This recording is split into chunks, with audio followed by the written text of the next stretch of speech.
Good evening from Delmarva. Welcome back to Shorebilly Farmer.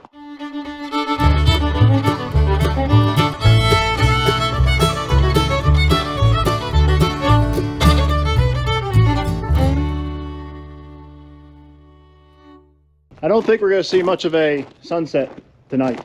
It's quarter after 7, and now we've lost our sunshine. But things are looking bright in here. Things are illuminated. I don't know if they're bright.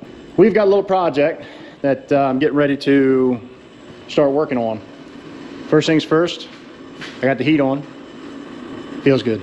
I have been having some issues with this wire welding. The wire welds fine, but for some reason, it just doesn't seem to want to feed off the spools very well. And after doing a lot of reading and checking out reviews on YouTube and checking out independent reviews online, I decided to try this wire out. Now, this is a 10-pound spool, but everybody says that this INE, I don't know what it is. It's INE company, but it's INETUB, so Initub? I don't know if that's right or not. But anyway, I'm gonna give this wire a shot, see how that works. Here's what we gotta do.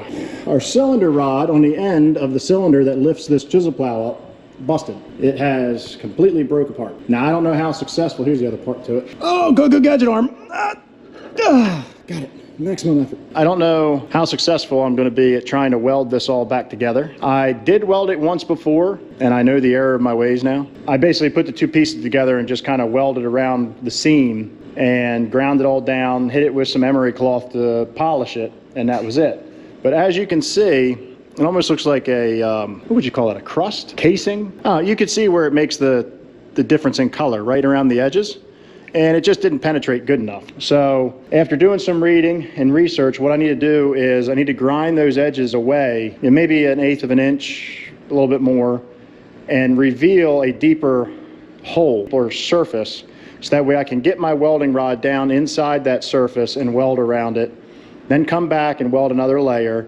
And that way you're getting more metal to metal welding contact, if that makes any sense. So rather than just welding the edges here, it'll penetrate deeper into the center of the steel rod. I don't know how well it's going to work. Again, we're limited by my welding ability, which I have zero confidence in. But all it's going to cost me is a little bit of electricity and some wire off this 10-pound spool that we just got. You know, I don't think I'll lose anything, but maybe gain some knowledge on how not to do the job. Or maybe how to do it. Maybe it'll last next time. I don't know. But anyway, let's get this thing started. I got to get the wire fed through the welder and start making sparks and fumes. Let's see here.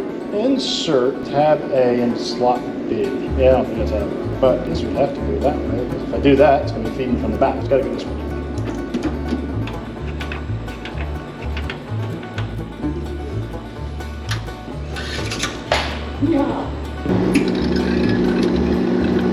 Now, if a lot of you are like me, you probably don't understand how a welder really works. And I didn't until I started really using one. I knew how the old stick welders work, but I never understood how these MIG TIG welders work. And I'll break it down as simple as I can for you. Basically, you have a spool of wire. Okay, that's what this is. You have this spool of wire, and it feeds the wire through this cable, okay, all the way around it to a gun where I have a trigger.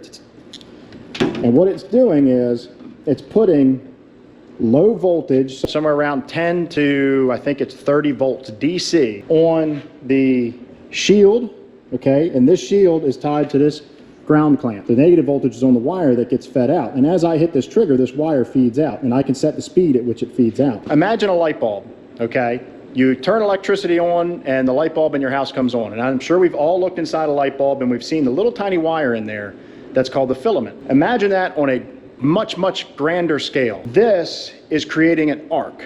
That wire is like the filament. It's much more wattage, and it's creating an arc. And that arc is melting that wire, and it's melting the metal that I'm welding to. It fuses the two metals together. That's essentially how it works. It's really basic once you understand how it works. But for somebody, and me being an electronics guy, I mean, I've been around electricity my whole life, and I just never really understood how these wire feed welders work.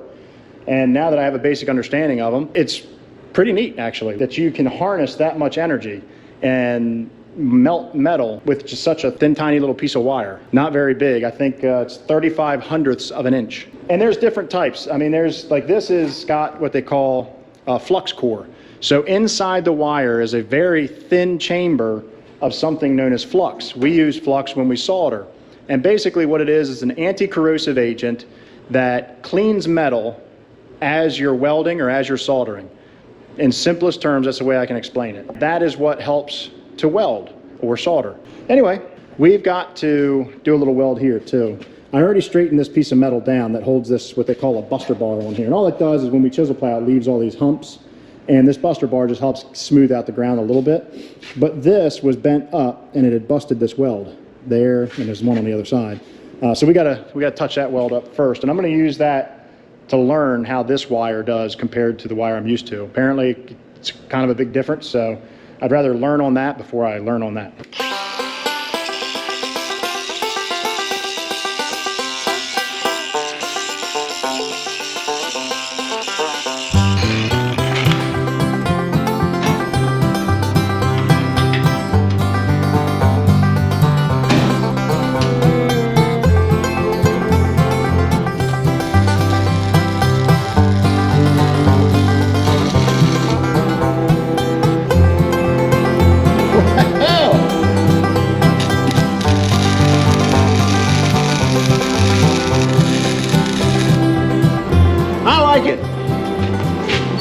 See what it looks like when I take all the slag off of it.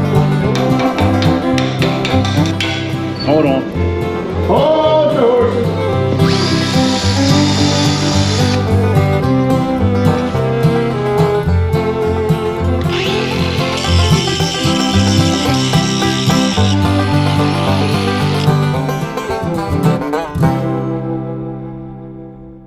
So you're probably wondering why I'm grinding so much off of this. And basically, what I did before was the two pieces of metal were butted up together like this, and I was just welding the crack, okay?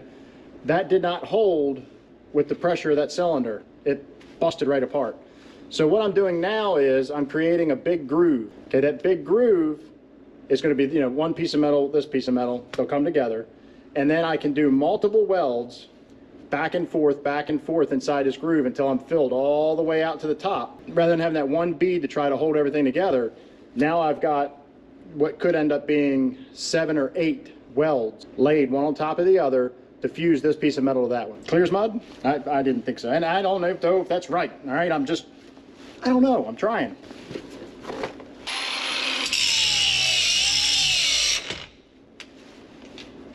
No, dead battery. I won't wear this one out.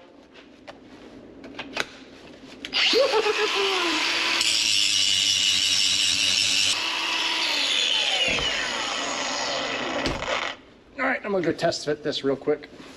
Clean you guys off. Holy crap, you couldn't even see what I was doing.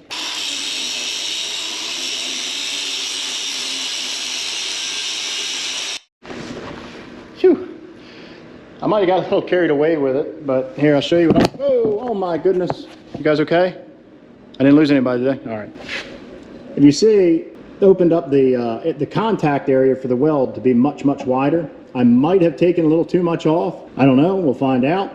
But either way, I'm gonna weld it back together and see if it holds. Nothing beats a trial but a failure. It was broke anyway, so I can't break it anymore. Maybe I can. I probably could.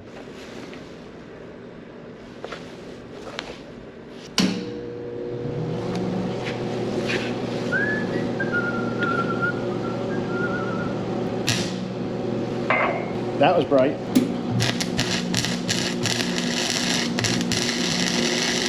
Well, I managed to make it smoky in here. As you can see, there's not nearly as much splatter with this stuff, but ooh, that's hot. But I built this up quite a bit around here, and now what I gotta do, I'm gonna let this cool off, because I'm concerned about getting this rod too hot, because inside this cylinder are multiple seals. And I don't wanna get the rod so hot that I mess with the integrity of those seals. So we're gonna let it sit for a little bit. I probably should have stopped halfway through and let it cool down and then pick back up. But, who has patience for that? I do know that this wire welds a lot different than the older stuff. The older stuff seemed to penetrate better than this stuff. Now, I don't think that's a problem with the wire, because this wire does seem to handle better. Like I can flow the puddle better. That molten metal, I can flow it better. It seems to build up faster. And I don't know if that's a good thing or a bad thing. I don't know if the penetration is the same. It looks like it's adhering to the metal well, It's different. I got to get used to it. The speed, I've slowed the speed down a little bit to not pile so much metal on and get better penetration into the metal, but I don't know if it's better or worse. I'm not a good enough welder to know. So it took a little bit of getting used to. I built that up quite a bit. I'm gonna let that cool down. We'll grind it down, hit it with some emery cloth, make it nice and shiny, give it the old torture test, and if it blows all to heck, then, well, I gotta practice to weld again, or I could just say to heck with it and replace it. But I would rather just weld it and know that I fixed it and save money, because these are not cheap. All right, this is cool enough that I can work with it again. You still wouldn't be able to keep your hand on it, but you know, I could touch it and I don't hear a sizzling sound, so, and it doesn't smell like bacon in here. No fat jokes. When I first started grinding on this after the welding, I noticed there was a seam, and that tells me that there was not a good weld. It should be indistinguishable from one piece of metal to the other. And I know where that seam originated from. It was when I first started with this new wire. Until I had the settings right, it just wasn't doing a good job. So what I did was I ground it back out. You can see I created a notch in here, and I ground down to where I can no longer see that seam, and we're gonna go ahead and fill that back in and then regrind this.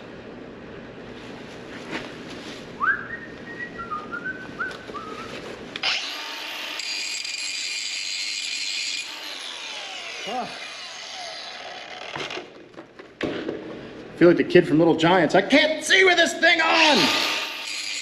So here's our finished ground product. I still got to get the emery cloth and polish this up. Now, it's not going to be perfect.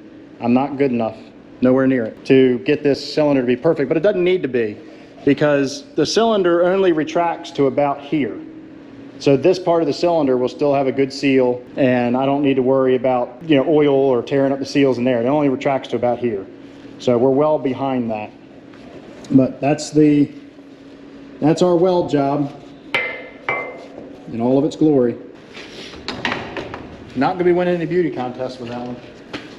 I can't get out of here. This is emery cloth. This is basically like sandpaper for metal. It's flexible and it's easy to tear off into little pieces. And all you do is basically it's just this. This is it. So as you can see, this is our weld. This hydraulic ram, this rod as they call it, that comes out of the hydraulic cylinder is now completely welded up. Not very prettily, prettily, I don't know. It's not done very good, but hopefully it'll hold. We'll find out, because I'm getting ready to pin it on here, and we're gonna lift this chisel plow off the ground and see if it works.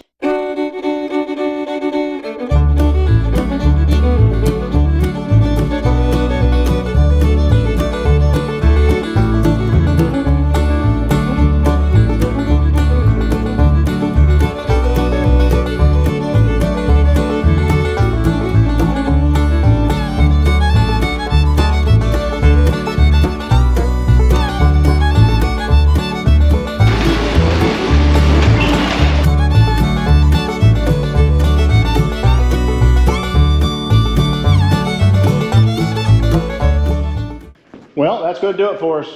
The cylinder is fixed for now.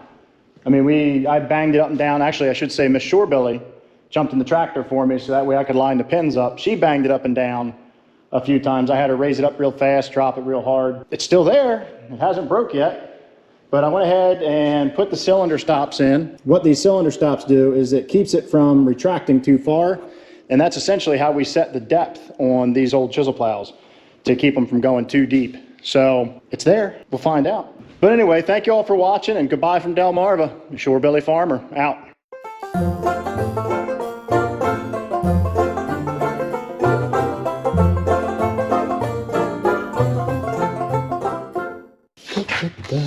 I've earned this today.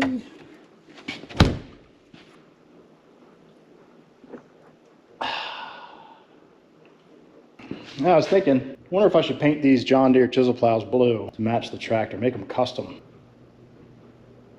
It would certainly upset a lot of people, but it'd be pretty if they matched. See where my mind leads me when I'm drinking beer?